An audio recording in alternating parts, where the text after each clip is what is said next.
Hello, people. We are back. Act 2, the podcast, episode 188, and we are Mexico. ¿Qué pasa, amigo? ¿Qué pasa, vatos? ¿Qué pasa, amigo? That sounds like cultural appropriation. But we are back, and we are in Mexico. We took the podcast on the road. Episode 188 is in Mexico. Viva la Mexico. Yeah, we're setting up some. I'm just laughing at something we're going to talk about. And it's got a little tickle in my throat. Mm-hmm. But yeah, we live from Mexico. And who are you? I'm International Walt. And it's your girl Tasha, co-hostess with the mostest. I got a lot on my mind. Well, we're not live from Mexico. We're not live, but I got a lot on my mind. Your boy International Walt. The co-hostess with the mostest. And we are back for another episode of us. Episode 188. YouTube, iHeartRadio, Apple Podcasts, Spotify, Instagram, Facebook, TikTok, Amazon Music, Google Podcasts, Podcast Index, Pod Addict, Podcast Addict, Podchaser, and Player FM are the platforms you type us in on. We pop up. Like, subscribe, share, engage, talk a little shit, but don't go too far. Don't have us pull up. We ain't pulling up nowhere. Just right to the show. How are you? I am magnifico. I will say, mentally, I'm a 9, right? Mm-hmm. I'm on vacation. You probably expect me to be a 10. But I'm a 9, and we'll get into this, but I have a fear of animals. God. It sounds a little crazy because it's so broad. I like really big animals. I'm not afraid of bugs, but like small to medium sized animals, no, I don't like them. So mentally, I'm a little rattled right now. But financially an 8. Keeping it there. We've been doing great. Mexico currency exchange pretty affordable. Like, we haven't spent any crazy money. Even we had a really delicious dinner last night, but we kind of ate appetizers, but it still was good. So we good. Work is a 10 because I'm not there, but I am on a text thread. I got it like muted where I don't get the notifications, but like our team, it's like 15 people on this text thread. So my team has been working. I haven't responded to anything, but I've been seeing the messages and stuff. So work is good. And then physically, I'm a 10. Feel great. I've been sweating my tatas off. We had a workout on vacation, and then we had unintentional workouts because we've been walking a lot, and even just breathing, we're sweating. Yeah. So a lot of calories being lost. Mexico is a different kind of heat, and I told you I love the heat. I love the summer. We love the Caribbean. We've been to other islands and places, but this is different. But we'll get into that. I digress. How are you? I'm good. I see. I've just addressed. Y'all see. I got my glasses on. You know. By the time y'all see this, I will have had a birthday. Woo-hoo! But as you get older, fucking eyes ain't. You know. It is what it is. So, I'm good. Physically, how are you? No. Mentally, how are you? Mentally, I am. I would say a 9. I was a 10, but you know, I gotta give some. We'll talk. But I was a 10. I'm a 9. Money wise, financially, I would say an 8. Spent some money, but we okay. Yeah, we always okay. Work, a big fat 10 because I'm not there. I ain't on no text thread. I ain't answering shit. Nothing. Physicality, I feel good. My body don't feel like it's changed or like I'm being lazy or anything. We do a lot of fucking walking here. Yeah. The heat is different. Like it's hot. But cool. You know, we're on vacation, so it's all good. We have literally been taking 3, if not more, showers a day. Yeah, because even if you like just go out to grab some waters, they got 7-Elevens everywhere. Go grab some waters and snacks or something. Where you got to spray off on you because it's mosquitoes. They're invisible, but they bite you. So then, and you are sweating. Even walking slow, like we tell ourselves, just slow bop it. We ain't in a rush nowhere. We ain't rushing to be nowhere. It don't matter. It don't matter. You're gonna sweat. You're gonna be wet. We have a 7-Eleven that's probably a football field away. If we walk it slow, you're still gonna sweat. you're still going to sweat. Like, that's a football field? Yeah, about 300 feet. Okay. 100 yards. I top mean, yeah. of the hill. I just think, I guess so, because, up the hill. Yeah, it's not far at all. It don't matter. You're hot. You're hot. It's crazy. You're hot. It's when not, we no first matter went what outside earlier, you were like wet on the arms. Yes. And we just walked to get breakfast. And y'all know, like, ladies, we need first of all, this natural glow, this is all natural beauty. I just put some moisturizer on my face and some sunscreen. On my body, a little moisturizer, a little sunscreen.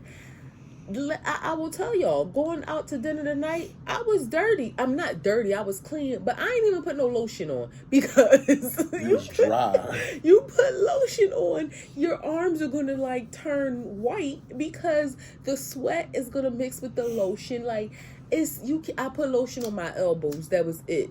Like, I just tell y'all, that was it. I only lotion my elbows because if I would have lotioned my body, it would have just dripped off of me. Wearing makeup here is out of the question.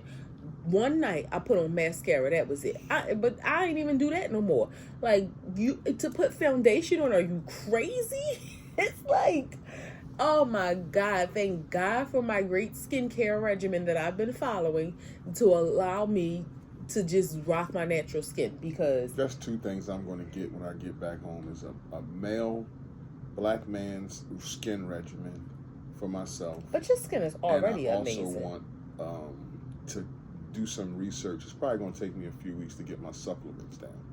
I want a skin regimen and supplements. I think you need to talk to your doctor about supplements. Of course. I'm not ingesting anything until I talk to, the doctors. What's your wows and woes for this week? Wow is that I'm on vacation. I'm just on vacation. I'm chilling, relaxing, doing whatever the hell we doing. We've been out on my time most of the time, but I want to be on her time. But we just been chilling, enjoying each other.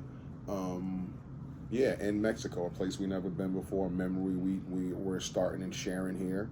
So it's great for that aspect, and I want to be anywhere new with you. My woe would be they got bullshit weed here, and the smoking laws is strict. Where it's like, I don't know if it's cartel related or what, but it's very strict. Like you can't smoke in public anywhere. Not even cops cigarettes. Are watching, no cigarettes, not no vape, no nothing. Like, so, it's a smoking. The tobacco laws is crazy over here. So that would be my woe. And then if you do get weed, if you happen to come up on some weed, it's not no green fucking Cali weed or no Jersey weed. It's just Mexican or Jamaican weed, brick pack weed, and it's like I'm not that we came on across any. No, I'm a wink. I'm a true weed smoker, but so you see me smoking here, but it's okay. Yeah. My wow. Well, I'll start with my woe first. They got animals here, like freely roaming, and I'm rattled. I'm just completely rattled by it. She is rattled. Am not comfortable at nighttime. The other night we was chilling out on the hammock, had the jazz playing. It felt amazing. My husband comes into the room. He wasn't going 60 seconds.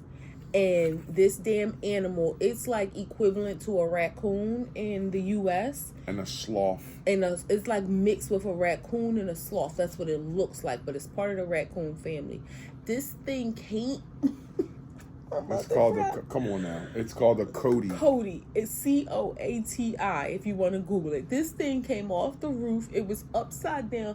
It started crawling around the roof of our hotel room is like a little casita, like a little house, like a bungalow type style. It started crawling around while I'm on the hammock. Do you know how vulnerable you are when you're in a hammock? You can't just like stand up. And if you move too fast, you'll flip over and hurt yourself. So that's my woe. I am not comfortable. I do not. And it's these other animals that look like tailless rats.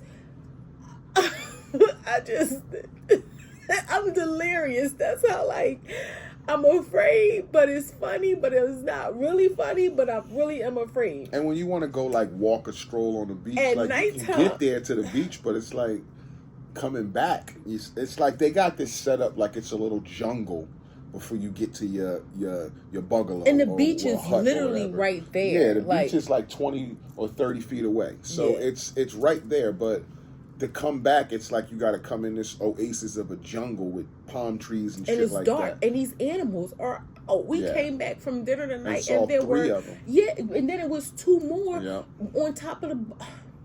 We saw 2 on top of the bar, and we saw 3 in our pathway, and we saw 2 of the agoutis. Yeah. Oh, the agouti, the rat-like thing. So that's my wow. My wow is just simply that, not simply, it's a big thing. We're on vacation again for my husband's birthday, and I'm just extremely grateful. As y'all know, last year we didn't take a vacation for his birthday just because of him going through the healing process, and I'm just so grateful to, I don't want to be emotional, but just to be in this moment. I'm just extremely grateful that God has blessed us to be here. That's the gratitude is like seeping from my pores. I don't even know how many ways to say it. To me and God talk about it all day long, and I'm just extremely, extremely, extremely grateful to celebrate another birthday with you. We have been celebrating your birthdays together. Well, we've been celebrating your birthdays together since 2002. So this is the 22nd birthday that we celebrated together. That's awesome. So I'm just extremely grateful, and I just pray that God allows us to see, this is the 22nd birthday we spent together. I pray that God allows us to see 22 and then another 22. Mm-hmm. Then maybe one more 22. And we be living till we 200. Hey, for walking around here, you can go in all these pharmacies. We might can get some stuff to make us live to be 112, and so we can do that. I don't want to digress from any conversations you had, but what is something that has been, like you mentioned pharmacies, something that has been surprising to you about Mexico thus far? Probably their standard of luxury. It's real surprising. Yeah, their standard of luxury in a place like Mexico. I mean, you would think Mexico is about, we got resorts and shit like that, but the resorts here and the resorts in Jamaica. Well, let's just say this is our first time we've only been to one resort. Right. We've been to Jamaica 4 times, and we stayed at 3 different resorts, which all of them were top echelon. Yeah, so when we look for vacation, it's something we look for a 4 or 5 star off the bat, like for a resort. 4 or 5 star is a must. Ocean view is a must for me, and I appreciate my husband obliging it. I want to wake up and be able to see the ocean. I don't want to be on vacation and I gotta look for the ocean. I could be home and watch it on TV. I need to see the ocean for my mental. So those like that right there is at the top of the list. We don't necessarily need all inclusive. If it's actually we prefer not to, because we don't like to be locked into only you can eat at these restaurants. And it's like if you got 4 restaurants that you have all a part of the package, and we don't like 3 of them, then what the fuck are we gonna do? Right. So, but my thing is, if it's an all-inclusive resort, great. But if you have to pay extra for all-inclusive, then we opt out, because really the all-inclusive price is for you guys that drink alcohol. They ain't charging all that money just to eat their food. They charging all that money because people want to be able to drink freely throughout the week, which, touche. If that's what you do, that's what you do. That's not what we do. So we would rather, if there's an option, not have the all-inclusive. And then, right, one of the pluses about this resort where we're at, it is 4-star. It's just not the standard that we're used to, but it is in smack dab so many restaurants. It's like in the middle of the hot spot area, I guess. So that's a plus where we didn't need. And it's on the beach. It's like right there. So that's a huge part of it too. So that was a surprise for you, the standard of luxury. Yeah, and the smoking laws. I mean, again, I'm a smoker. I want to be comfortable when I come on vacation. Get my weed, smoke my weed, and I'm down for whatever activities my wife want to do. Like, as long as I got my little thing. So yeah, when just to come and be like, damn, the rest of the world is moving way faster than y'all. Like, y'all locking people up for smoking cigarettes or giving out tickets for smoking cigarettes, like Newports and shit. That's crazy. So yeah, just the smoking laws is a shock to the system. I think for me, one, you mentioned a pharmacy. There's pharmacies everywhere, and they are advertising medications that we would normally need a prescription for: Tramadol, Vicodin, Viagra, Cialis, like HGH. Yeah, like, so that, and they're like anabolic steroids. We went in there to buy rubbing alcohol for the damn mosquito bites that were itching us to death, and the lady's like, "Would you like this?" And we have this. It's like, man, we're itching. That's it. We don't want no other drugs. That's it. So that's surprising. And again, I'm not speaking for all Mexico because this is our first time here. It could be different in other locations. But the lack of black people. Like, I know, it's crazy because I know of 3 other people who don't know each other, but 3 other people within the last 2 weeks who have all visited Mexico. So, but I think they all went to Cancun. So maybe that's the thing. We're in Playa del Carmen, so maybe that's the difference. And like, it looks like from me looking at their videos and stuff like that, they were on like a resort and doing stuff like on a resort. So maybe that resort isn't like in the town. So maybe that's where the black people go, to other resorts. This area is nice, and it doesn't even, it's a lot of white people, but it's not even like white Americans. It seems like there's a lot of Europeans here. And of course, you see other black people, and it's like, hey, like, you get that head nod, because it ain't a lot of us here. No, I would say if we've seen 1,000 people, we've seen 6 black people. Yeah. Like, it had, so that was like a shock to me. Again, it's Mexico. It's not like I thought it was a lot of black people, but it's also vacation. And I know we travel. We, meaning black people, travel. Again, I know 3 other people who just visited Mexico, but it's like, maybe they don't visit this part. Yeah. Would you come to Mexico again?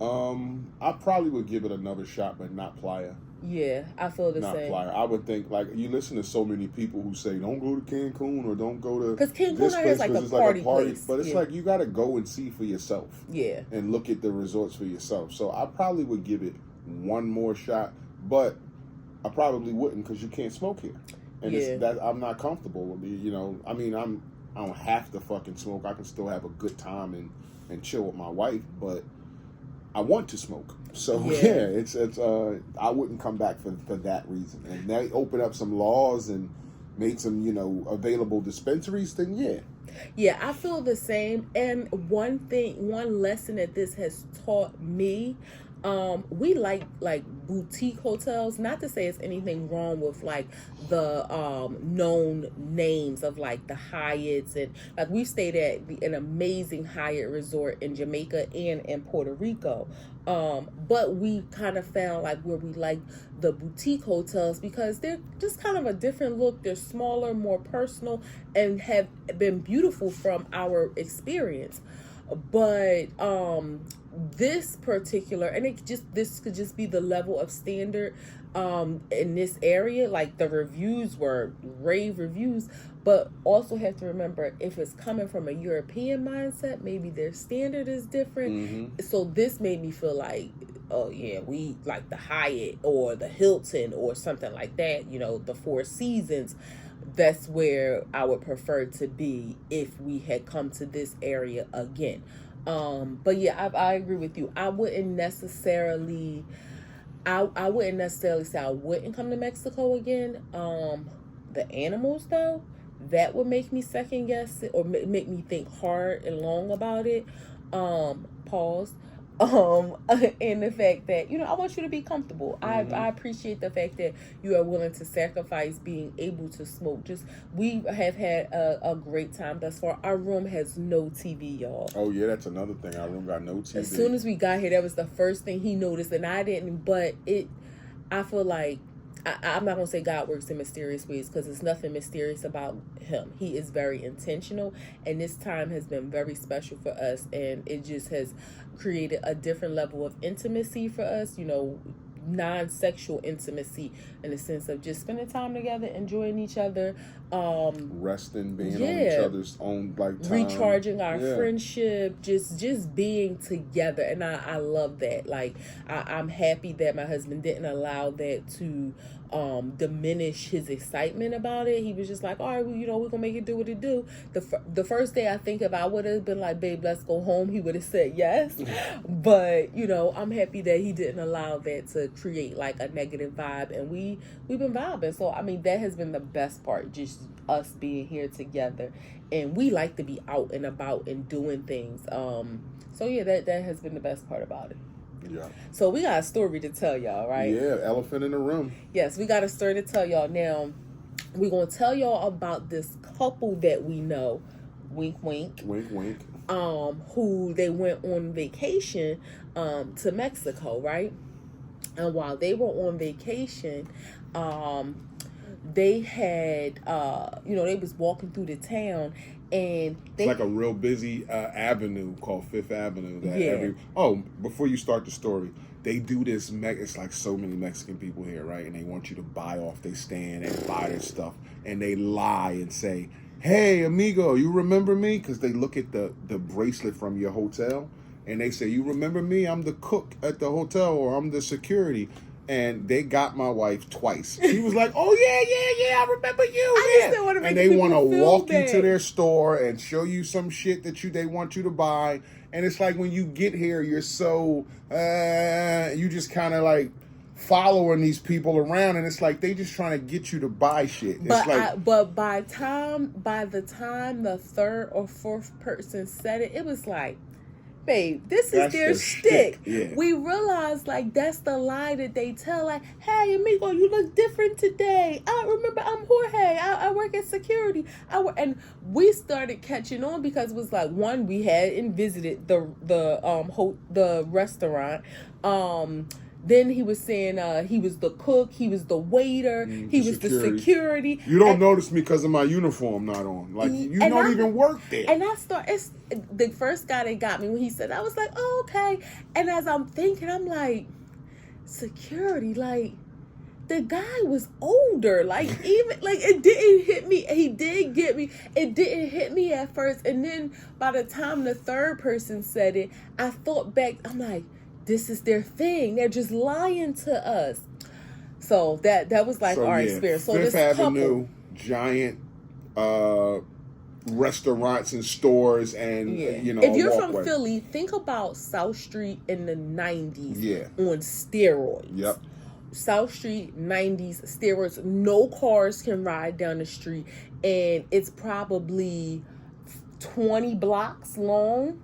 4 or 5 miles. Yeah. So stores, restaurants galore, mall, everything. Mall, like, so think about that, like South Street on steroids. So this couple is there, right? And they're walking along, and everybody's like, hey brother, hey papi, hey mama, you want to buy my hats, you want to buy my jewelry, so that all these people are calling out tequila to this couple. So you want tequila. They got this little thing, right? The couple was telling us that because they like to drink water, the people in the stores would tell them, save the water for the fish. The tequila is for us. That's another one. They shame you for drinking water because they want you to buy and drink while tequila. It's 112 degrees out here. Yes. But back to the couple. So this couple is walking. So they walk past this restaurant one night, and the guy's like, hey, because people are out there, want you to come into their restaurants. So one of the waiters whispers to the couple, say, got that sticky icky. So the husband in the couple, his ears pick up like, what you say? So he like, so they go into the restaurant, they check out what the waiter had. He had some brown sticks and seeds, they said. And then they did have some, not really sticky icky, but something that looked a little better. All right, so they go, they leave out. They think, they kind of compromised on the price or whatever. Fine, over. They go to dinner, they have a nice dinner, they leave out. So if y'all have ever been through the airport, TSA has dogs that, you know, they walk around and they sniff. Because, and not all of them are canines, like German Shepherds. Yeah. So that's what they do. They're looking to smell for products that you're not supposed to have, whether it's drugs or tobacco, vapes. They're walking around. So the couple say the police are walking around with these dogs, like smelling people. So as the couple is walking back from dinner, they walk past, and the dog, you know, walks past, and they keep going. They get about 5 steps past the dog, and the police like accost them and stops them, like, hey. And they pull the husband to the other side of the road, and they start questioning him. So the wife, during this time, she's standing in front of a restaurant. So when they made the transaction, the wife said she had held the product for the husband. So as she's on the other side of the road, she's talking to one of the restaurant workers about the menu, but really eyeing the husband on the other side of the road as the police are questioning. By the police. So they're watching everything go down. She's looking at the menu, but watching, and she's trying to decide what should she do. So she decides, you know what, best course of action, get rid of it, because we just don't need no trouble. And we got dogs involved. Dogs are sniffing. So she's watching, so to make sure, because if the police take the husband, then that changes everything, right? Because this couple is from America, they're in Mexico. The federales is questioning the husband with the dog. They run his pockets, like everything. So they let him go. The husband walks. So the wife decides to go into the restaurant to use the bathroom. And she gets rid of the product. That was the decision that she made. She got rid of the product. She leaves out. She comes out of the restaurant. She decides, okay, she knows where the hotel is. She already knows the husband is good because she's seen him walk off before she goes in. She gets 10 steps out of the restaurant. Another federale comes, crosses her path with another dog. He's sniffing her up. But she was already thinking and had already got rid of the product. So wasn't nothing. And walking. Mind you, at this time, then they're separated. She thinks that he's on the way back to the hotel. He's not really sure where she is. So, you know, they start communicating or whatever, like, where are you? Are you safe? He tells her, go to the hotel. And, you know, she gets nervous, like, is he talking to me?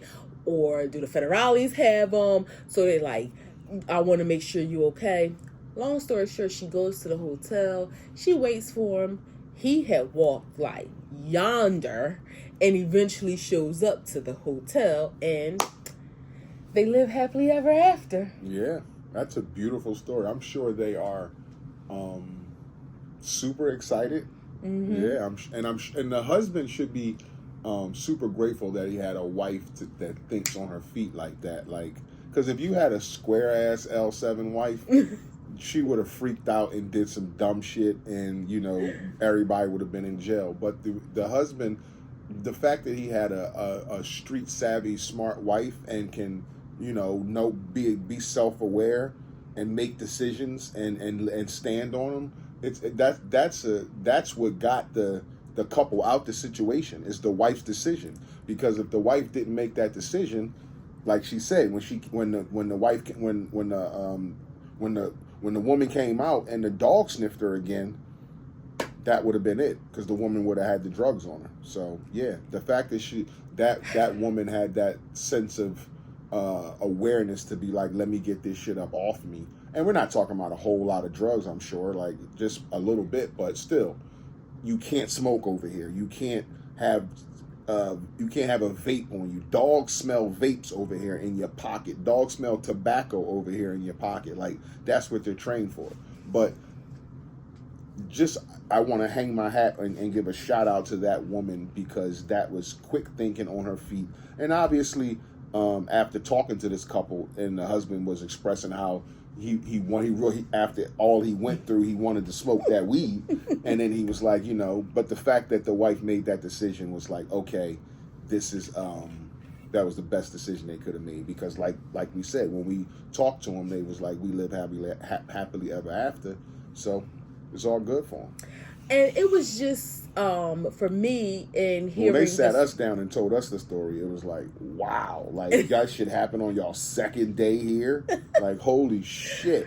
It was a testament for me in hearing the story, wink, wink, of God's mercy, because, you know, there are times that God, like, you know, tug your shoulder a little bit, because prior to that, they said they had went into, you know, a couple smoke shops, because that's the weird thing. There are smoke shops that sells vapes, that sells HHC, which is a derivative of THC, but acts like THC. So essentially you get high anyway, but it's legal because it's not THC, but you're not allowed to smoke it because you're not allowed to smoke here.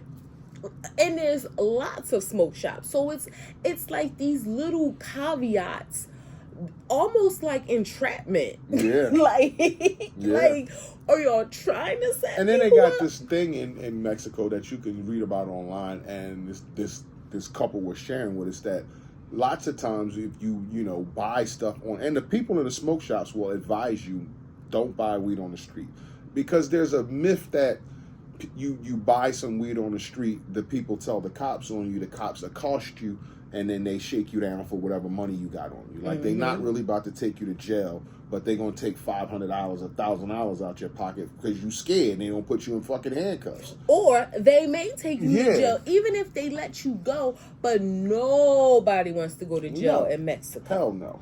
So it's flying cockroaches in jail in Mexico. You sit there, and even if they let you go 24 hours, just imagine you're on vacation with your spouse, either one of you, man or woman. And so the other one, you are at the hotel, or you gotta find what jail are they in. Like, oh my goodness, like, I couldn't imagine the fear of the potential paths that situation could have taken. But at the end, the gratitude that I'm sure that couple feels for God's mercy, and that reminder of, you know, sometimes we pray for things God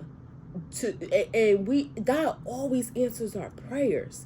And we've had so many examples in our life of God answering our prayers where, you know, one of the things that I always pray for is for God to protect us from danger seen and unseen, because we don't always know what's around the corner, what's waiting for us, or what somebody is planning to do to us that we like the dangers of, okay, we know not to walk into traffic, right? We know not to text on our phone while driving. We know to wear our seatbelts. Like, we know the things to do to keep ourselves safe, but we have no idea of what's waiting for us that we aren't aware of. So for me, that's just it's a powerful prayer to me. So I'm sure this couple probably prayed the same thing, and it's like, that's why I say God doesn't work in mysterious ways. God is very intentional about answering prayers. So I'm grateful for that couple, that God answered their prayer.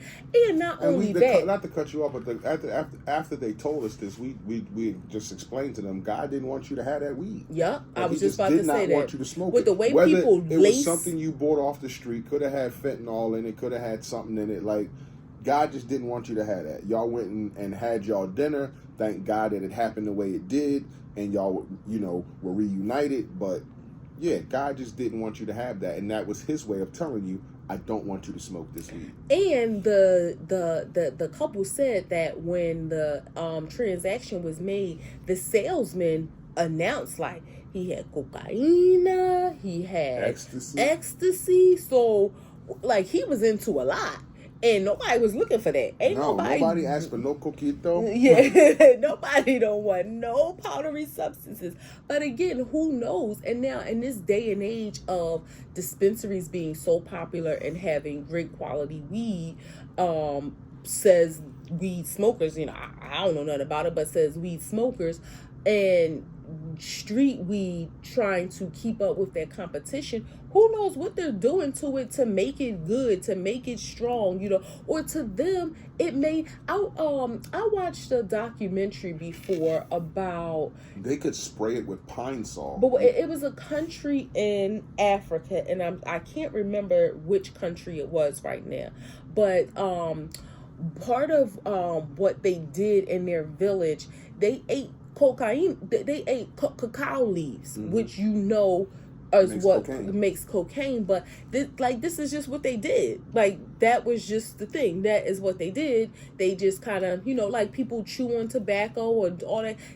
So I say that to say to some other people, having a little cocaine sprinkled in the weed may not be a thing. And that ain't no problem. Everybody does that. When It's like, ho, no, everybody doesn't do that. So again, it's just one of those reminders of God having us, even when we make stupid decisions. So that couple, they admittedly, say that they made a stupid decision, and they learn from it, and they are extremely grateful for God's protection.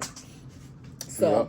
But we wanted to share that with y'all because we thought the story was fucking crazy. We'll probably clip that whole story and just put that up so people can hear that story in its entirety. But yeah, we thought we told them God bless y'all, and we glad y'all safe. Yeah. Yeah. God bless you. Back to shit that happened. We out of the Mexican culture, so back to what happened in the States. Rest in peace to famous Amos, baby. Oh. Famous Amos, famous black man that made the cookies, died. You know what? And he never sold his company. Didn't say in the story he sold the company and sold out. Like they said, he died a wealthy black man. I feel a little ignorant because, one, I never knew Famous Amos was black. I didn't know that it was an actual person. I never knew that was a black-owned brand. That's awesome. Famous Amos, yep. So I think he was 81 years old, something like that. So I hope there's some generational wealth involved where, like, his family, if he had a family, because everybody don't have, Well, everybody, I mean, I don't want to just assume he had kids and stuff, but hopefully there's some tradition that remains. But, rest in peace, Mr. Amos. What's his real name, Amos? I don't know. And you know what? I never had a cookie that tastes like Famous Amos. They were good. Yeah, they were good. It wasn't like a homemade chocolate chip cookie, but it was a good cookie. And he obviously never sold his recipe because I ain't never had another cookie that tastes like it. Nope. But rest in peace to Famous Amos. There also was a judge, right, in Detroit that took these kids on a school trip. Kids was acting up, so the judge put these 11 kids or whatever in handcuffs and jail suits because he didn't like their attitude. So this is a black judge too, but not only the act that he did, and we don't have to specify or talk about what he did, we know it's wrong, but the whole black power dynamic. What did you ever known any black person that was in power that abused it, like it went to their head and they kind of showed you? And you probably thought, I don't want to be coming off like black people shouldn't have power, but you're one of them black people that got a little power and you're fucking out of control with it. I did have a manager once, but I think it was more of a personality thing.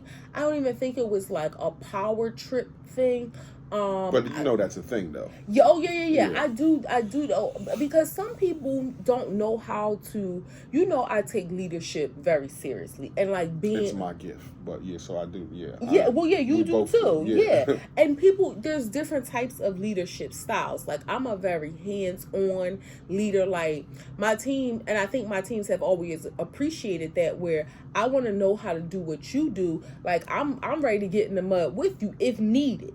And you have some leaders who they lead from a distance. Yeah. Like, they just want to supervise. They can't, if the whole team dropped dead, there's no business continuity plan because they cannot do the job. They never took the time to learn it. So, and not to say one is right, one is wrong. That's just not my preference of leadership style. But some people just feel like they don't know how to be an authority figure. It's like they... Like, all the authority figures in their life they ever had to come up with was like talking down to them, and that's how they think they lead, or that's how they think they should abuse their power. Like, just to touch on this, to think a black judge would do that to black kids the psychological effect that can have on them just because they was acting up. They're on a field trip. They're not property of the state. They're on a fucking school field trip. And just because you're a part of that, you want to teach them a lesson. Like, there's a line here. Yes. However, and so the whole power struggle thing, yes, I do know that there are some black people that struggle with that. But I feel like a power struggle, it can be, anybody can deal with a power struggle. But in this case, think about when we were younger. You remember the Scared Straight programs? Mm-hmm. Yeah, I went to one, and no, they didn't put us in jail uniforms, but you walk through the prison. Like, you walk through, this is the 1801 Vine Street. You walk, wasn't it? Was that the building? Yeah. You walk down the line. It was people in the cells on both sides. I will never forget, I was in the 6th grade. My teacher, Miss Cruz, short little Spanish lady, real cute. They was calling out to her, and I felt like, she a grown lady. Y'all being so disrespectful. They was like, bring your little ass over here. That's crazy. And then they took us to like a bigger, after you walk past the cells, I guess this was like the common area or whatever, and they put us in a cell, like separated into groups, but they didn't like lock it or anything. They showed us the sandwich that they ate, which was this nasty, disgusting looking bologna on this hard bread. You didn't feel as a child you were being punished. Right, but what I'm saying is that Scared Straight was kind of like exposing you. Some kids need a little more to show them, like, this is going to be the repercussions of your action if you don't follow the rules and get yourself together. I get it, because I went on a trip like that to the morgue and to 1801 where we walked in there, and I was 9-10 years old, and at the time, these are all juveniles, so we're talking about 15, 16 years old, who they had told beforehand, right, come to the front of the doors and yell at these kids. And well, I didn't know that until I was older. So I'm walking through, and these 15-year-olds are saying, we're going to fuck you up the ass, and we're going to do all this shit to you. Don't come here, go to school, pay attention. And it was like, y'all telling me y'all going to fuck me up the ass, but this guy's telling me go to school. So I kind of knew, okay, this is like a training type thing. But if I'm on a field trip to Longwood Gardens and I'm talking in the back of the bus, and the judge makes me put on a prison uniform and puts me in cuffs, like, that's a bit much. So let me ask, why was the judge there? I don't know. Maybe it was a part of the school thing. Okay. I mean, I get it. Some kids need tougher love. I get it. And yeah, it may be, there may be a line, like, and I think sometimes we can't handhold these kids. Like, you gotta show them, like, get your ass up on, like, I remember when I was in the 5th grade, Mr. Freisen, he was this teacher that was like the known disciplinarian in the school. So even if you weren't in his class, if you were bad, you would get sent to his class. And he would have people standing there with like their arms out all day, or this way, or holding books, or you have to put your hands up on the wall. It was like, don't look, don't turn around till I... And I get, in this day and age, some people might be like, oh, that's cruel, don't do that to my kid. But some kids need a little more. Than talking to. Because if not, it's a shame, but some kids, I would rather kids fear me out of respect. But for some kids, you gotta fear, they have to fear you out of consequences. So if your son came home from this trip, hey, how was the trip today that you paid money to send him on, and he said, fucking terrible. The judge put us in orange jumpsuits and put cuffs on us because we were talking in the back of the bus. Now, and that's the thing. Like, I as a parent, I would be like, oh, like, I'm gonna make a phone call, go up there, like, what the fuck was this about? Yeah, I'm gonna have some questions, and y'all gonna have to have some answers. Why are you putting handcuffs on my kid if he's on a field trip? Y'all gonna have to have some answers, but I'm also feeling, that's why I'm feeling like, if this was like they was just talking, that's one thing. But if this judge knows, like, these little boys wreak havoc, or like they've been back there cursing, being bad, and they don't listen to the teacher, and they constantly a problem. And I would feel like as a black man, you see, and I don't know if these little boys was black. Mm-hmm. Okay, you seen these little black boys, and you a judge, and I'm sure you see a black judge. Yeah, and I'm sure you see young black men come across your bench far too often. So maybe his mindset is, let me try to help. Like, let me take some preventive measures. To him in the courtroom. Exactly. Like, let me do this as just like a not for play, but yeah, like, let me do this to scare them before I'm doing this to really give them a sentence. Let me let them see how this feel like when I put the handcuffs on you, but they gonna take them off and send you home to your mom, rather than them putting the handcuffs on you and they taking them off when you getting booked. So I get it. I would want to know more about the situation, and parents know when their kids are the bad if kids. If it happened at a school, my kid was acting up at the school, and the judge is, let's say you're the principal of the school and a judge, or whatever the fuck you was doing there, and you did that at the school, okay, I might say, okay, we're at the school. But away on a field trip, you bust out an orange jumpsuit for my kid and put him in handcuffs. Why do you have 11 pair of handcuffs? Well, not only that, I would have a problem with the school because that's why I'm like, I have questions. Why y'all let him take my kid? Yeah. Like, now, but again, sometimes the end justifies the means. You know, I say that a lot. But you know when your kid is the bad kid. You know. You do. And if it's like, damn, like, he trying to help my son, like, yeah, I'm going to have a problem with the school. Like, next time, call me, because God, I always say to you, like, even just in our, daily goings-ons and going places and stuff, like, if I don't even know that you're there, if there's a story that this building caught on fire, I'm not even thinking that my kid is is in the fire, because my kid's supposed to be in Longwood Gardens, not in the jail, for pretend because he was being bad. So let me know my child's whereabouts, and then, we can kind of decide how we going to play it from there. But don't just allow my child to be taken somewhere that I'm not aware of. Yeah, I just thought that black people in power, especially over other black people. Like, you see them young black boys, and I get that perspective of, let me do this for play before they're in my courtroom for, like, on a real sentence. I didn't even think about that perspective. But sometimes black people can be, and we see this with black cops.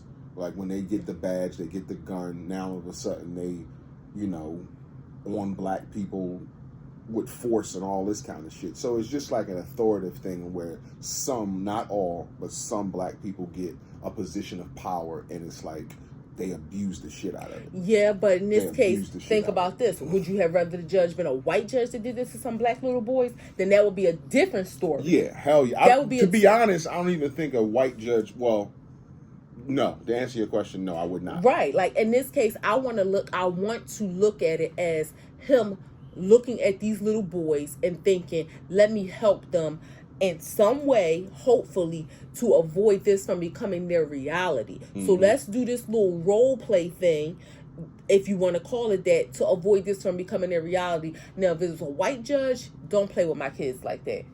Just because of the perception. Your intent could be the same, but don't play with my kids like that. Mm-hmm.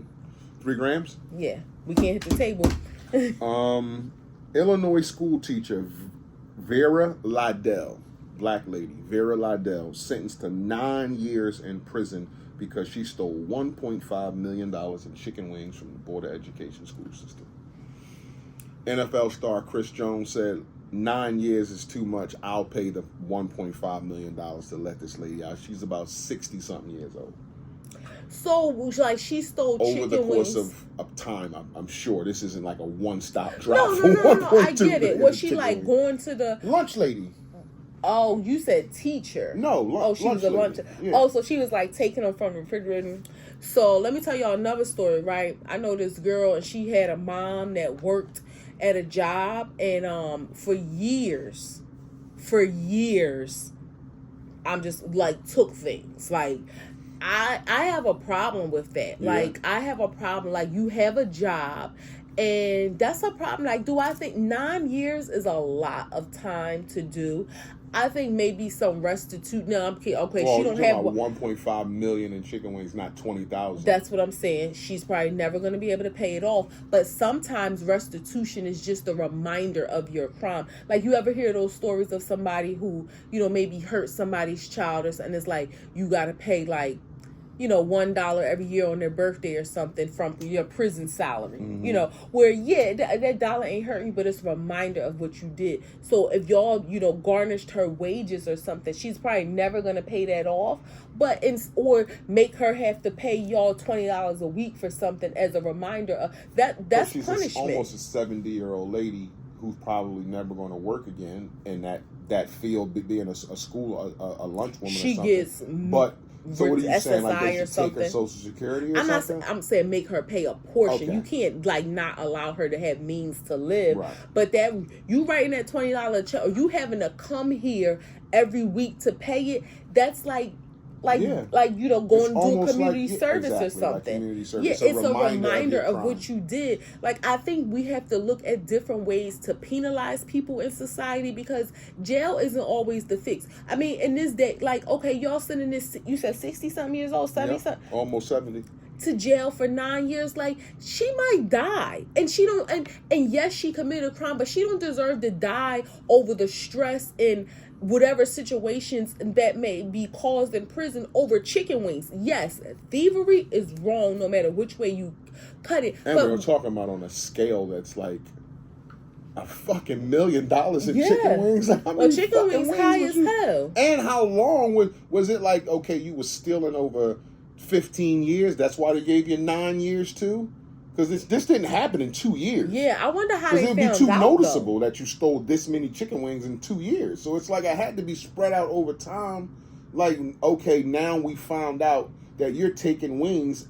Do we just let you do it and watch you then come? Or is it like... But not over all that time. I'm thinking what probably happened, she probably retired. Let's say they had the wings and maybe their inventory was always short, or they was always running out or something.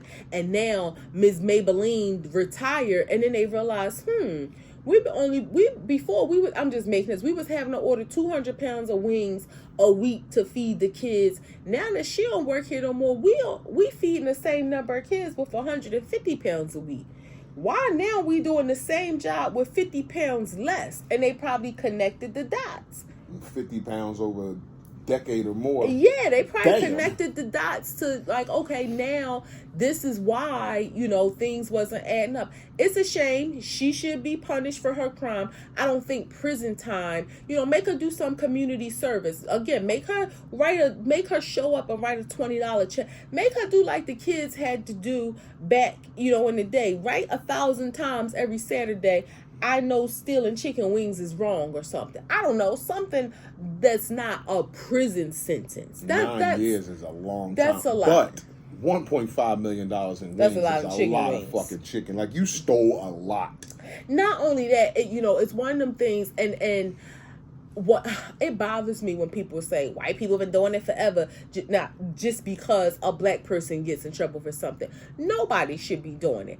However, let's also acknowledge, white, black, or indifferent, there are people at higher levels in all kinds of systems that steal from the job. But I think it's horrible when I don't know what kind of school district she worked in, like if it was public schools, if it was in the hood or something like that. But if it was, knowing the struggles that schools have, when you hear about budget and teachers don't have enough money for this, that, and the other.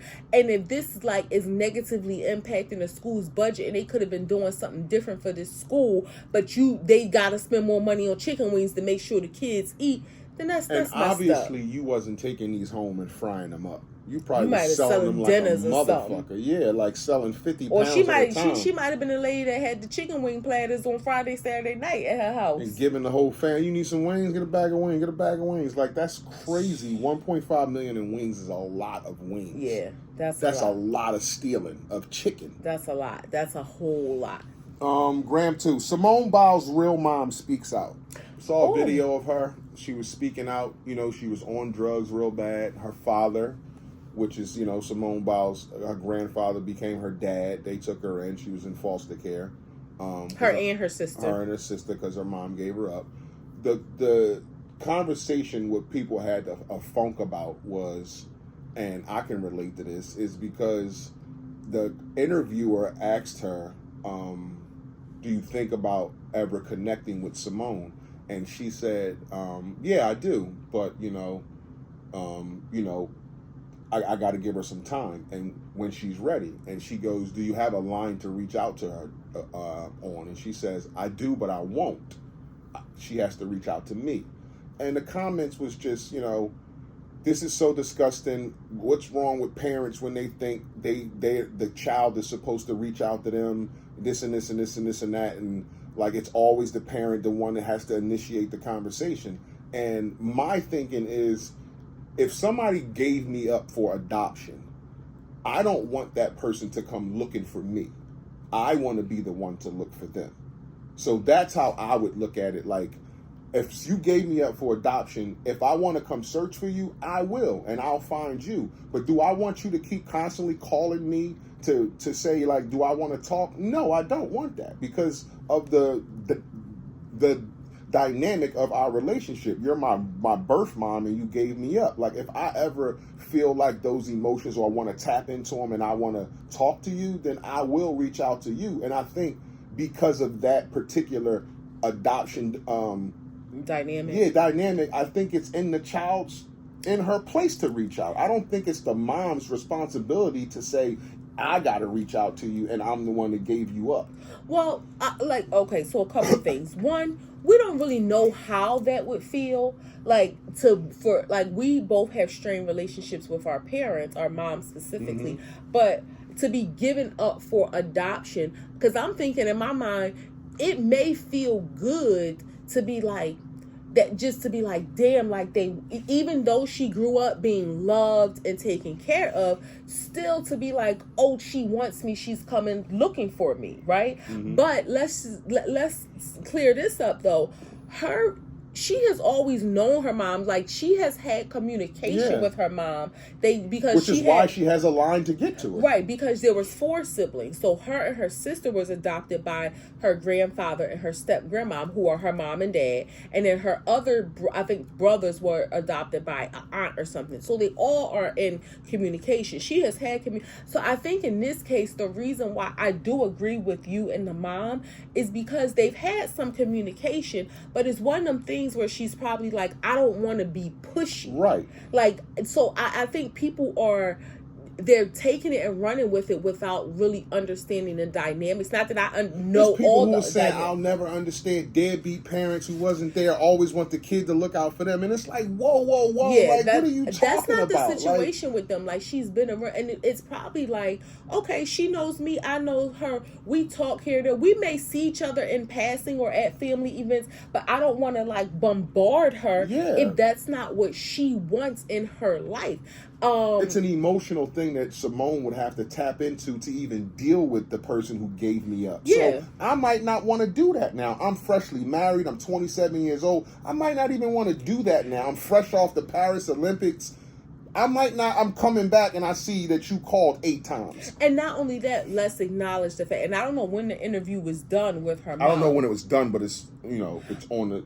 Right, but let's acknowledge that from what I hear, Simone just announced she was pregnant, and who knows what thoughts are going through her head, because okay, now she's about to become a first-time mom. There may be some thoughts of the fact that her mom was who she was, and she's thinking, what kind of mom am I going to be? Yes, she had a great mom, based on what she says, that raised her, but still the biology of it, who knows what thoughts and emotions are going through her mind. And her mom may be doing the absolute best thing in respecting, her decision to, like, I don't mind. I'll be transparent and say, my mom had reached out to me, just say, and it ain't that kind of situation, but it was like, whatever the conversation was, it was like, do you mind? Which I appreciated the asking regardless of what my response was, but like, do you mind if I tried to do X, Y, Z? So asking somebody that, and who knows, in that situation, Simone might have said no. And that's another thing. We don't know what Simone said. She probably could have said, I'll call you when I want to talk to you. Yeah. I'll call you, or I don't want to talk every day, or or it could have been, you can text me if you want, but I don't really have much conversation right now, or I don't have she's a newlywed, and again, she was preparing for the Olympics. Her bandwidth may be full, and if she does have any reserve bandwidth, she may want to keep it empty and not fill it with another emotional hurdle. Yeah, so it's one of them things. But that's part of And we social... talking about the first weeks of the pregnancy. Like, we talking about all this emotion over adoption shit. And it's like, just the stuff that people say sometime in the comments, it's like, what the fuck? Like, do y'all even stop and think about the situation in its totality? Or is it just, oh my God, deadbeat parents, they're the ones that want the kids to reach out. Like, this is fucking crazy. Like, the one should always reach out. And but see, the thing is, when you say think about the situation as totality, that's the problem with social media. What if the kid is saying... But that's the thing. Nobody knows the situation in its totality. And that's the reason why people should not be so fast to give an opinion, because you know this piece of a story that's this big. So to your point, nobody knows the situation in totality. So you can give an opinion, but it could be absolutely wrong because you don't know the details. But that's also part of the problem where people subject themselves to other people's opinions by putting stuff on social media. My question is, as her mom, why are you interviewing? That, and I don't know how that came about. That was another comment that I understood. See, I try to understand everything from everybody's perspective. It was like, okay, if you're not trying to bother her and bombard her, why are you doing interviews? Yeah, why you don't have to do it. Yeah, you so know who that's you another are. piece. She knows who you are. And like you said, if y'all had some inner workings and it's other siblings, and you may have talked to her within the last few years, okay, y'all are in communication, just not on a daily basis. Yeah, like, and if this is not, I mean, yes, she has openly talked about the fact of her being adopted. She never named her mom. Nope. She never went into, And clearly the mom said in the interview the relationship is still estranged. Yeah, and I've never heard her say anything negative about it. So if she's not going into these details, and she is the star, or at least if you want to call it that, the person in the limelight, the celebrity, the known person in this, why are you doing interviews? Because I would feel like that would be the utmost level of respect of her space, her privacy, her life. To just like, no, I don't have a comment. I don't have anything to say. Right. Like, I bet this lady is going to end up on a reality show somewhere. I bet. I don't know what kind, because I don't know anything about her. Like, I don't know if she's like a ratchet person, or I don't know anything about her. I didn't see it. I don't know what she looks like. But I bet this is going to be like a pathway. She sounds like an auntie or a mom that had a long battle with drugs, and you can hear it in her voice and still see it in her. I just bet this is going to be her pathway into something. We're going to hear more about her or from her. And it's a shame, because, again, if you really cared about your daughter, we wouldn't even know who you are. No. Like, your people in your real life know you, and that's all who need to. We, the strangers, didn't need to know who you are. We didn't need to identify you. And don't let it be an ultimatum when Simone calls and says, "Shut that shit down, or you're never talking to me again." Yeah. And think about how you're disturbing her peace. Yeah, you ain't doing any of that. Last gram. Janet Jackson reveals that Stevie Wonder, Samuel L. Jackson, and Tracy Chapman are her cousins. Okay. What? What? What?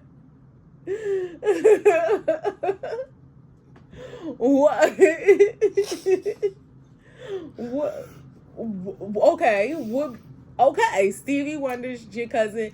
Get the fuck, that's cap. What? Like, what made her say this? I don't know. She was being interviewed on a podcast, and it was floating out there, and she said it's true. She confirmed it. Stevie Wonder, Samuel L. Jackson, Tracy Chapman are her cousins. I mean, when you think about it, what are we talking? Fifth cousins? But I was about to say, when we think about it, we know Joe and we know Catherine. And what's the chances of family having Michael Jackson, Janet Jackson, Stevie Wonder, Tracy Chapman, and Samuel L. Jackson in the same family? Well, Jackson. What's the chances of that? I mean, when you... What was Tracy born as? A Jackson? Is Tracy Chapman her real name? Well, but what I'm saying is, all we know is Joe and Catherine, right? We don't know if Catherine had siblings. We don't know if Joe had siblings. And so if let's say Joe had a brother, and I guess anything's possible. That's all I'm saying is anything is possible. We don't know. Like, I mean, that's like when you look at like the Hilton family. I don't know why this popped into my head, like Paris Hilton, and people know her last name is Hilton, but then you think about like the fact of her aunt, that Kyle, who was on like the Housewives, and I don't know, people, there's different I get it. It sounds crazy. It sounds crazy, but when you think about the fact that we know nothing about the Jackson family outside of their mom, dad, and siblings, that's when it's like, it would be crazy that one of the greatest pop artists in American history is in that family, along with a sister who reached heights as high as his, along with a actor. Stevie Wonder is been in the music business for 6 decades and has probably written some of the most beautifulest songs ever. Like, he's revered in music. Tracy Chapman is one of the most revered in her genre of music. Yeah. And then Sam Jackson, $1 billion Sam, who's always working. But see, black people love Sam Jackson. When you say cousins too, is this blood? Is this by marriage? It sounds crazy. Now, also, like you said, did y'all do some genealogy thing and find out that y'all have y'all great grandfather was the same? Okay, if it's y'all are first and second cousins, I would need proof of that kind of shit. This is I doubt this it. is a phenomenal family. Yeah. The Jacksons, you would think they were great with just Michael and Janet. Y'all got Samuel L. Jackson, Tracy Chapman, and Stevie fucking Wonder in your family? That's crazy. Just to kind of this is a little diversion from that, a little digression from that. But since we're on the Jackson family, we don't gotta go too deep in this because I don't really know much about it. But I heard that Michael Jackson Jr. was on the butter. Somebody I was seeing some comments and people was Prince. Prince. It's Prince Michael Jackson, and then Blanket. But they both name is the same, I think. Blanket was who he dangled. Yeah, but Blanket real name is Prince Michael Jackson too, but I think it's Prince Michael Jackson. But I think it's the oldest one that was what the fuck do we expect these kids to be doing? Yeah. The same thing with Michael Jordan's son. Got caught eating watermelon, sniffing bumps in the middle of a conversation. Wait a minute. That's who it was. I'm wrong. It was Michael Jordan's son. Sorry. Wait, as you said it, I thought about reading this story, and it was what do you expect? That's Michael Jordan's son. What do you expect? Sorry, Jackson's family. It wasn't him. Michael Jordan's son, Marcus Jordan, was sniffing coke, eating watermelon, talking to some dude. Middle conversation, pulled out a little spoon. That's your father wild. is Michael Jordan. You're not known for nothing. And you got this giant but trust banging fund. Scottie Pippen's ex-wife. You probably got her from using coke too. They was about to get married, and then they broke up. Then was about to get married again, and I think they broke up again. Yeah, they but broke he up in Miami again. When I guess that's the normal thing to do. I don't think it's normal to snort coke in the middle of a conversation, and I don't know what the eating watermelon and sniffing coke's about. But everybody sprinkling a little lemon on the watermelon. Maybe he found out a little cocaine with the watermelon make it taste better. I don't know. Or it's just some nigga shit black people give me some watermelon and cocaine. Whatever. Act 2 the podcast coming to a close, episode 188. Out there on YouTube, iHeartRadio, Apple Podcasts, Spotify, Instagram, Facebook, TikTok, Amazon Music, Google Podcasts, Podcast Index, Podcast Addict, Podchaser, Player FM, all the platforms you can catch us on. Type us in, faces pop up, like, subscribe, share, comment, talk a little shit, just don't have us pull up. That's about it. It's your boy International Walt. It's your girl Tasha, who's with the mostest. From Mexico. Batos. We are out. You fuck with us, if you don't, you should. Peace.